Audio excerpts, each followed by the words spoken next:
முதலமைச்சர் விஜய் கோட் போடுவதில் எந்த பிரச்சனையும் இல்லை, கோட்டை விடுவதே பிரச்சனை என்று எதிர்க்கட்சித் தலைவர் உதயநிதி ஸ்டாலின் விமர்சித்துள்ளார். சென்னை சேப்பாக்கம் திருவல்லிக்கேணி தொகுதியில் திமுகவை வெற்றி பெற வைத்த வாக்காளர்களுக்கு நன்றி தெரிவிக்கும் கூட்டம் நடைபெற்றது. இதில் பங்கேற்று பேசிய உதயநிதி ஸ்டாலின், சென்னை, திருவள்ளூர், காஞ்சிபுரம் உள்ளிட்ட மாவட்டங்களில் திமுக தனது வெற்றி வாய்ப்புகளை இழந்தாலும் திருவல்லிக்கேணியில் வெற்றி பெற்றதற்கு தொண்டர்களே காரணம் என தெரிவித்தார்.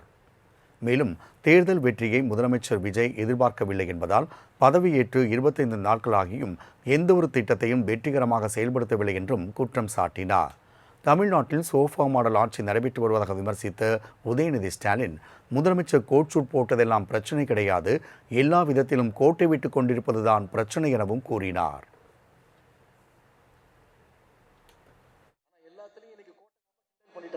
நாம யாரும் அதை பத்தி எந்த விமர்சனமும் செய்யவே இல்லை. அவர் போட்டு சுட்டு அவர் போட்டுக்கிறாரு. அதுக்கு ஒரு புதுசா ஒரு விளக்கம் கொடுத்திருக்கிறாரு. அவர் கருப்பு கோட்டு போட்டுக்கிறது பெரியாருடைய கொள்கையா? இதை விட ஒரு மோசமான உருட்டை யாராவது உருட்ட முடியுமா? நீங்க கோட்டு சூட்டு போடுறதுல எங்களுக்கு பிரச்சனையே கிடையாது. ஆனா எல்லாத்துலயும் இன்னைக்கு கோட்டை விட்டுக்கிட்டு இருக்கீங்க. அதைத்தான் நாங்க சுட்டி காட்டிக்கிட்டு இருக்கிறோம். தொடர்ந்து பேசிய அவர், திரைக்கவர்ச்சி இல்லாமல் எதை வைத்து ஆட்சிக்கு வந்தீர்கள்? மிசாவில் சிறைக்கு சென்றீர்களா? மத்திய பாஜக அரசுக்கு எதிராக குரல் கொடுத்தீர்களா என நல்லா வருது என்ற முதலமைச்சர் விஜயின் பேச்சுக்கு பதிலடி கொடுத்தார். கோவம் வருது அவருக்கு. கவர்ச்சியால தான் ஆட்சிக்கு வந்தீங்கன்னு என்ன பார்த்து சொல்றாங்க அப்படின்னு முதலமைச்சருக்கு, சிஎம் சாருக்கு கோவம் வருது. சரி, கவர்ச்சியை ஜெயிக்காம நீங்க எதை வச்சு ஜெயிச்சீங்க சொல்லுங்க பாப்போம். ஏதாவது ஒரு 2 காரணம் சொல்லுங்க பாப்போம். கலைஞர் மாதிரி இந்திய எதிர்ப்பு போராட்டத்தில் கைது பண்ணி போராட்டம் பண்ணி ஜெயிலுக்கு போயிட்டு வந்தீங்களா? சரி, எங்க தலைவர் மாதிரி மிசா கொடுமையில 1 வருஷம் உள்ள இருந்து வந்தீங்களா?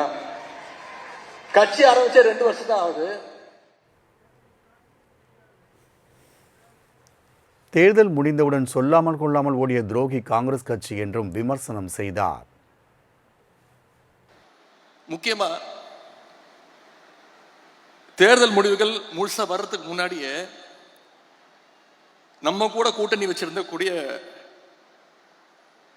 காங்கிரஸ் இயக்கம் துரோக கூட்டம் நம்ம பேரை சொல்லி நம்ம தலைவர் முகத்தை காட்டி வாக்குகளை பெற்று தலைவரை பார்த்து ஒரு நன்றி கூட சொல்லாம ஓடி போச்சு. அந்த நன்றி கெட்ட கூட்டம் திமுக காரன் என்னைக்கும் மறக்க மாட்டான், மறக்க கூடாது. தமிழ்நாட்டு மக்களும் மறக்க மாட்டாங்க.